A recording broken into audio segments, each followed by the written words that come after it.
এবার দেব আবহাওয়ার খবর। আবার বৃষ্টি হতে পারে এমনই পূর্বাভাসের কথা শোনাচ্ছে হাওয়া অফিস। আর তার কারণ পশ্চিমী ঝঞ্ঝা।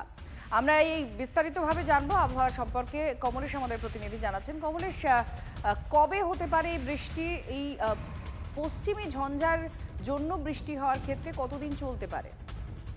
দেখো, এই মুহূর্তে পশ্চিম এশিয়া মানে যেখানে যুদ্ধ সেই অঞ্চলটা জুড়ে বৃষ্টি হচ্ছে। তার কারণ পরপর দুটো পশ্চিমী ঝঞ্ঝা আসছে। এই ঝঞ্ঝার প্রভাবে মার্চের শেষের দিকে আমাদের কাশ্মীর থেকে উত্তরাখণ্ড এই অঞ্চলে নতুন করে তুষারপাত হবে, উত্তর ভারতে বৃষ্টি হবে এবং তার সঙ্গে আমাদের রাজ্যেও সপ্তাহান্তে বৃষ্টি বাদলা বাড়ার একটা পূর্বাভাস রয়েছে। শুক্রবার উত্তরবঙ্গে ভারী বৃষ্টির কমলা সতর্কতা জারি রয়েছে। শুক্রবার থেকে রবিবার কলকাতা সহ গোটা দক্ষিণবঙ্গে হলুদ সতর্কতা। বৃষ্টি হালকা থেকে মাঝারি, সঙ্গে দমকা বাতাস বইতে পারে এবং বৃষ্টি হলে তাপমাত্রা আবার বেশ খানিকটা 2 থেকে 4 ডিগ্রি কমে যাওয়ার একটা পূর্বাভাস রয়েছে।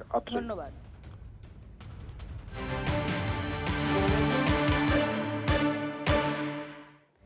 এবার দেব ট্রাফিক আপডেট।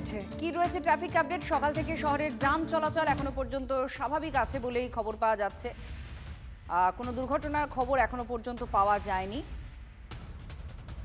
শহরের ট্রাফিকের হাল হাকিকাতে আপনাদের জানাচ্ছি এই মুহূর্তে যা আপডেট। এখনো পর্যন্ত যান চলাচল স্বাভাবিকই আছে, আর কোনো বড় মিটিং মিছিল নেই। যান চলাচল স্বাভাবিক থাকছে বলে জানাচ্ছে ট্রাফিক কন্ট্রোল।